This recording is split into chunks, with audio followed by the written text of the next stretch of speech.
If there's one thing I've learned living in an HOA, it's that the people who make the rules are usually the ones breaking them. My name is Ryan Carter, 36, accountant by trade, troublemaker by reputation, at least. That's what my HOA president called me. Until the day I found out she wasn't just unfair. She was stealing from us all. The warning sign. It started with an email. A budget update from our HOA board, claiming expenses had gone up 18%. I scrolled through the numbers. Trash removal, up. Maintenance, up. Administrative costs, tripled. That caught my eye. I sent a polite email. Hi, could you share itemized expenses for the administrative increase? No reply. Then I asked again at the next board meeting. Diane Matthews, our HOA president, smiled her politician's smile. Ryan, accounting details are confidential. You'll just have to trust us. Trust? Yeah, that word means nothing to an accountant. The discovery. 2 weeks later, I volunteered for the HOA Finance Committee. They thought I just wanted to help. What I really wanted was access. The moment I logged into the HOA's shared drive, I started digging. Invoices, payments, and monthly statements.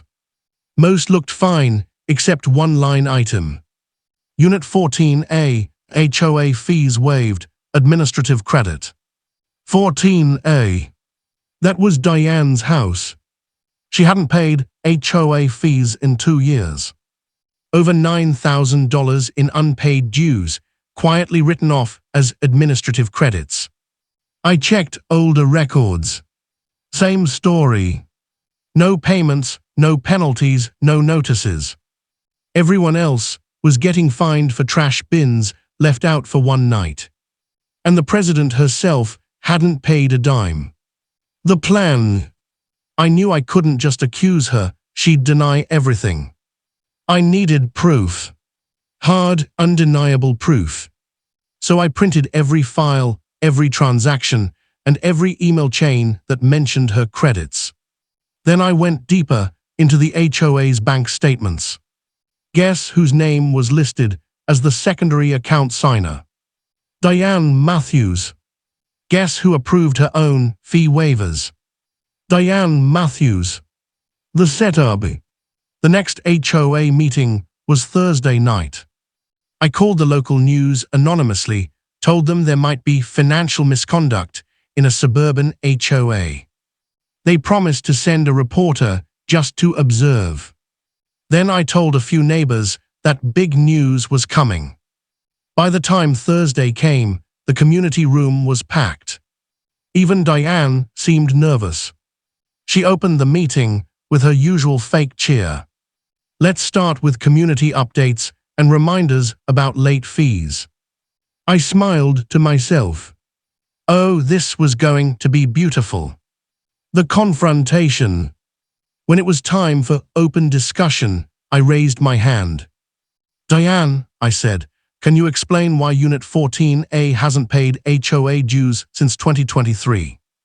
The room went quiet. Her smile flickered. I'm not sure what you mean, Ryan.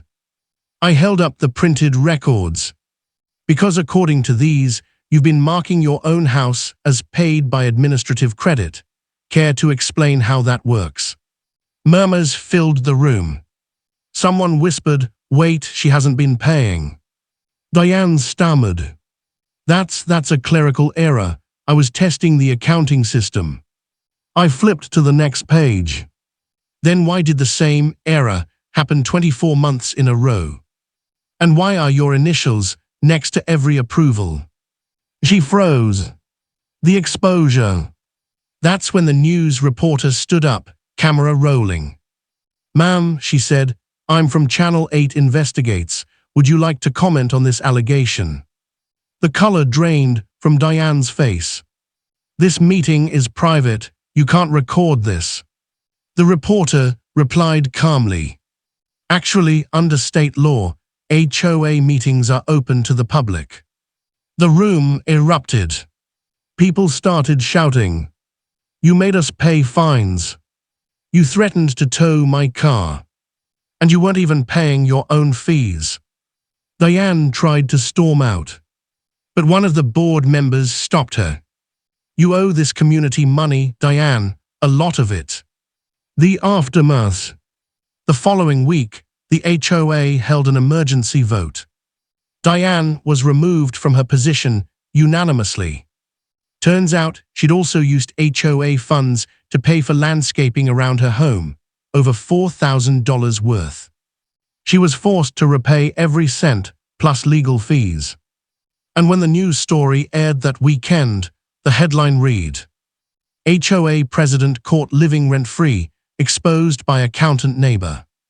The comments section exploded. People from all over the country shared their own HOA horror stories. Some even called me a hero. I was just tired of hypocrites with clipboards. The redemption. After Diane resigned, we elected a new board, real homeowners who actually cared. I was voted treasurer. The first thing I did: open every record to the community. Monthly reports, public access, no secrets. Transparency became the new HOA policy.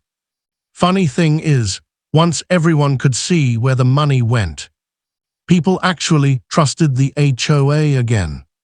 Meetings stopped feeling like trials. They felt like teamwork. The ending. Last month, I saw Diane moving out. No press, no speech, just boxes and silence. As she loaded the last one into her car, she looked at me and said, "You didn't have to ruin me, Ryan." I looked her straight in the eye. "No, Diane, you did that yourself." She drove off without another word. And as I watched her car disappear, I thought about something my dad used to say. Integrity is doing the right thing when no one's watching. Well, Diane, this time everyone was watching. Fade out slow piano music, camera pans over a peaceful neighborhood at sunset.